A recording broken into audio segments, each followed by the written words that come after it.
அனைவருக்கும் வணக்கம். தமிழ் கேஎஸ்ஆர் சேனலில் பல பதிவு பார்த்துட்ருக்கோம். அதில் திருச்செந்தூர் முருகன் பிள்ளை தமிழ் செயல்பகுதி தான் தொடர்ந்து பார்த்துட்ருக்கோம். அதில் தாழப்பருவம் என்று சொல்லக்கூடிய பகுதியில் இன்று 4வது செயல். இப்போ பசும்பால் உத்திதனை கடைக்கு படரும் கொடுங்கார் சொறி மழைக்கு பரிய வரையை குடை கவித்து பசுக்கள் வெறுவி பதறாமல் காம்பால் இசையின் தொனி அடைத்து கதரும் தமர காளித்தி கரையில நிறை பின்னே நடந்த கண்ணன் மருதா முகை உடைக்கும். இந்த கண்ணனை பற்றி சொல்லக்கூடிய பகுதி.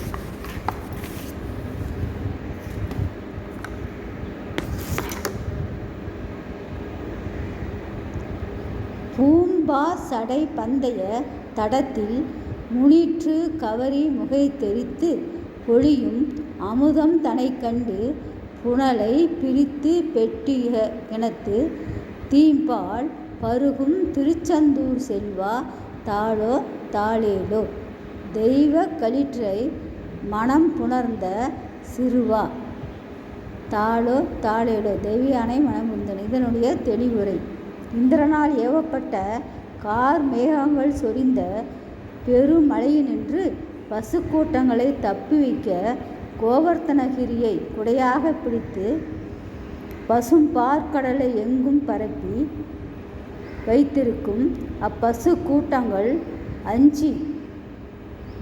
அஞ்சி பதறாமல் காத்தாய்.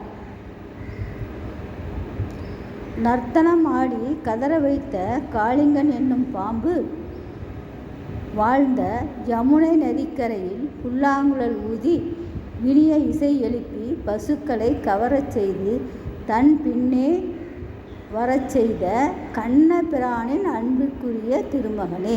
அதாவது முருகனுடைய சிறப்பை சொல்கின்ற பொழுது கண்ணபிரானுடைய சிறப்புகளை சொல்லி சொல்கிறார். அரும்பு அவிழ்ந்த இலைகளோடு கூடிய தாமரை மலர்கள் நிறைந்திருக்கும் குளத்தில் அண்மையில் ஈன்ற இளமையான எருமைகளின் தன் மடியிலிருந்து பாலமுதம் சொரிய அதனை கண்ட பெண் அன்னம் ஒன்று நீரில் கலந்த அப்பால் முத்தினை தன்னுடைய இயல்பான தன்மையான தண்ணீரில் கலந்த பாலினை தனியாக பிரித்து சுவைமிக்க இனிய பாலினை மட்டும் உண்ணும்.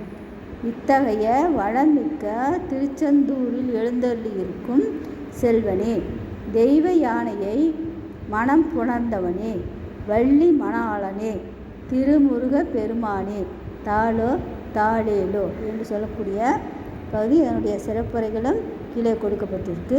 இந்த பகுதியை பாருங்கள். நன்றி, வணக்கம், வாழ்க வளமுடன்.